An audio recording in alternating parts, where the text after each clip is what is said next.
Hello friends, welcome to another midweek video. We've been talking about providing hope for the worried and the anxious. And so we're going to continue to talk about that this week. Now, have you ever stopped and considered what is the most frequent command in all of the scriptures? In all 66 books, what command is mentioned the most? I mean, there's a lot of commands, right? In the scriptures, there's a lot of things we come to where God is commanding us to do something. Have you ever thought how many times certain things are repeated? Have you come up with it yet? The most frequent command, how many times it's said? The most frequent command in all the scriptures is do not be afraid. More than 300 times, God tells us, do not be afraid. Now, I don't know about you, but I think that says something about the human condition. I think it says something about the human experience, that nearly every day of the year, God is coming to us and saying, don't be afraid. That really speaks to my heart. Does it speak to yours? That God in his love and in grace would come to us to shake us out of those concerns and worries that we have and to bring us back to him where he's inviting us. Don't be afraid. Even in this moment, don't be afraid. Ed Welch, in his book, Running Scared, writes, fear is natural to us. We don't have to learn it. We experience fear and anxiety even before there is any logical reason for them.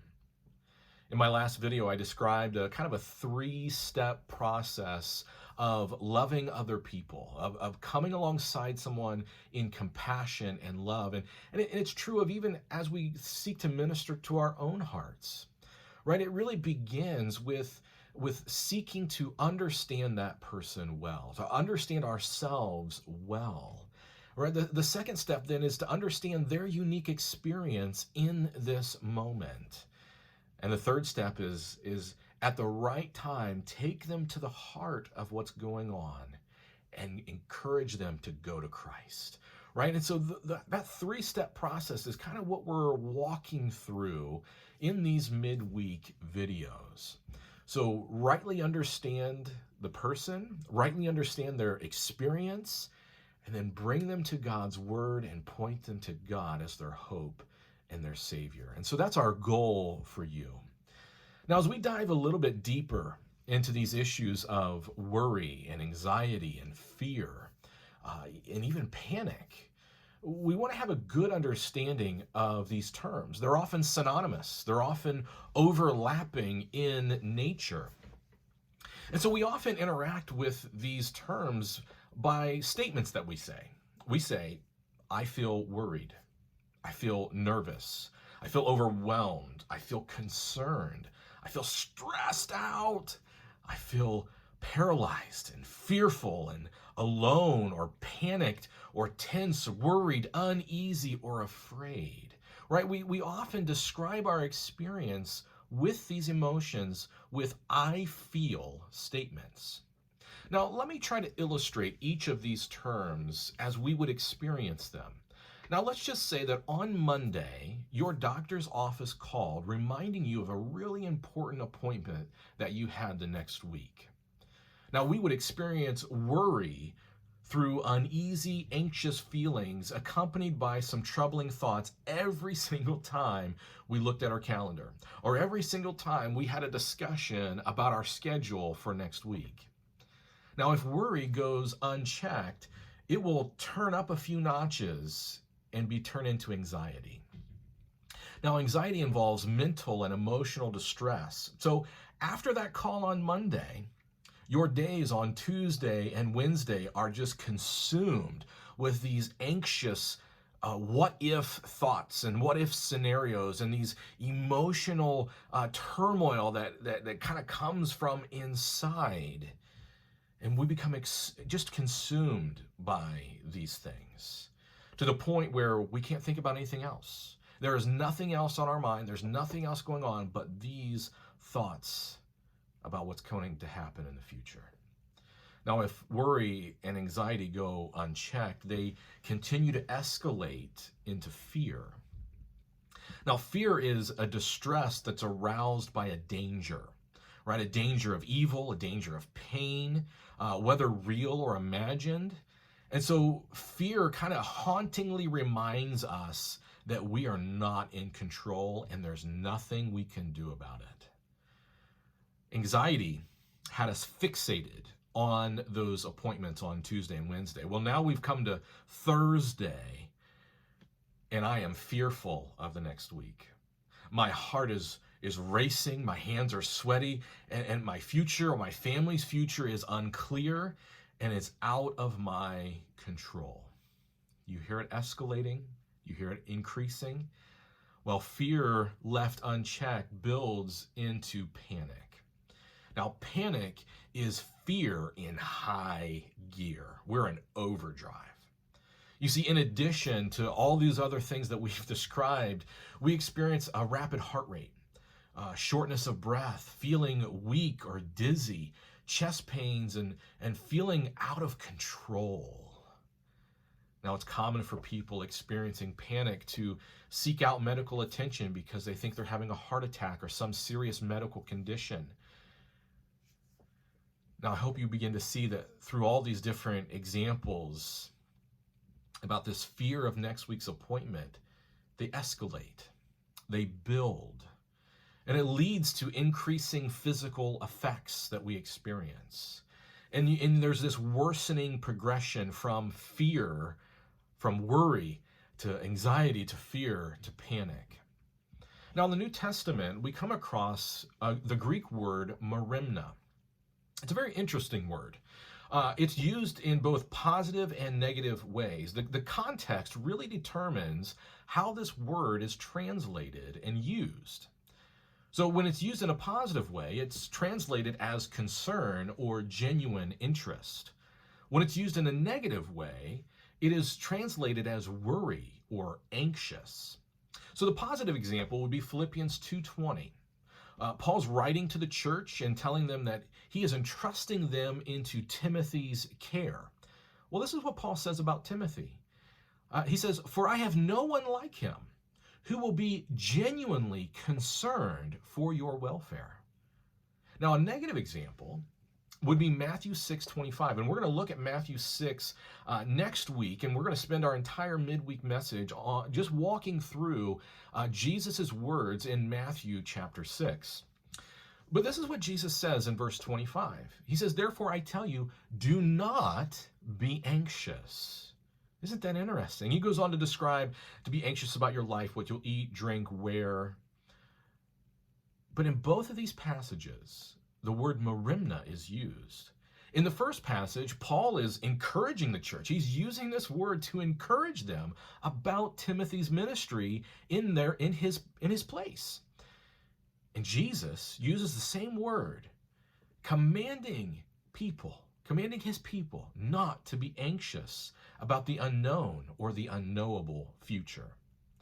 Well, I hope these basic definitions will help you better understand yourself, help you better kind of categorize your experiences, as well as how to love on and compassionately care for others that God has placed in your life. Maybe your children need to be encouraged and better understand what's happening. Maybe someone you love, a family member, a friend, a coworker, is really struggling with all the uncertainties and all the fear that's out there with this virus. And this is an opportunity for you to better understand them and speak hope and life and encouragement into them.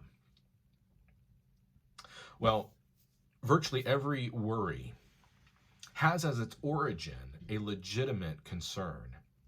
Now, it's important that we have been entrusted with someone's innermost thoughts and feelings, that we understand their concerns, and we gently move toward them with compassion.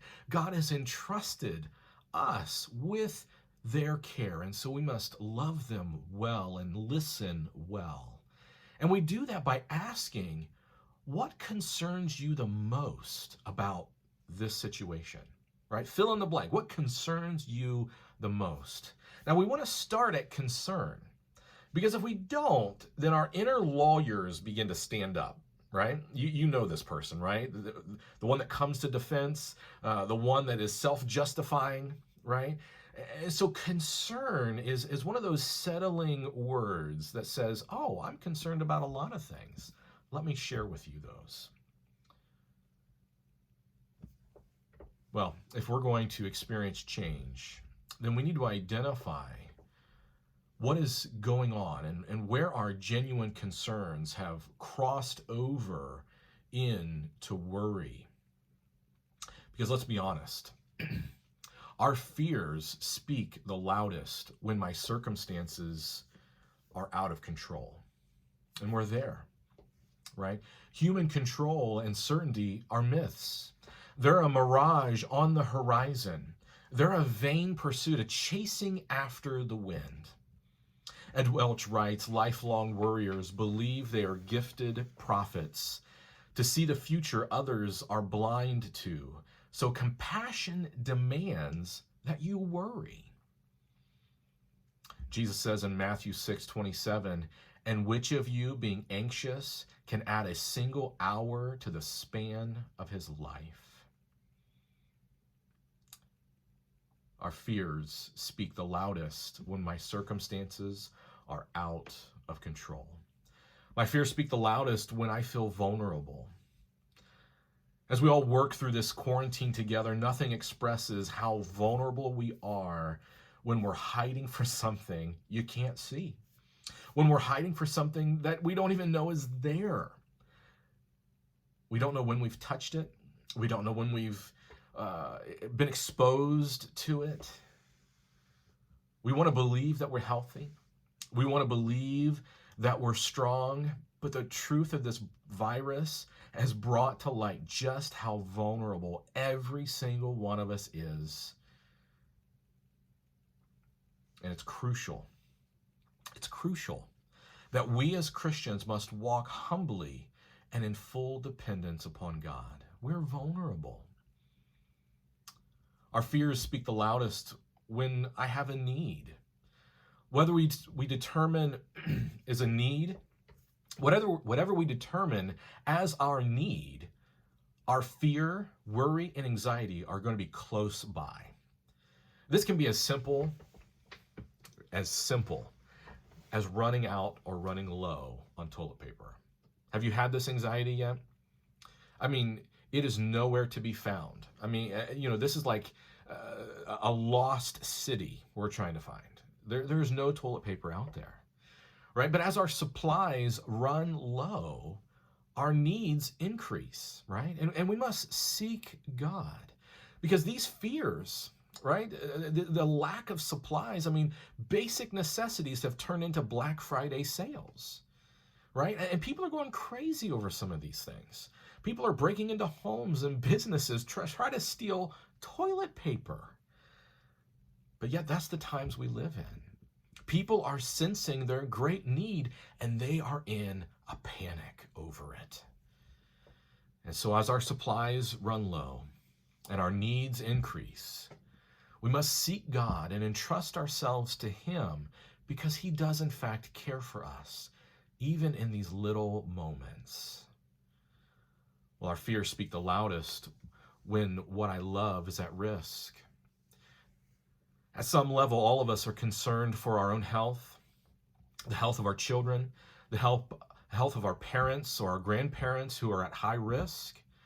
I mean, reasons to fear abound all around us all the time. But for most of us, this pandemic has given us a heightened sense of worry, anxiety, fear, or panic. Now, hope must come from outside of us.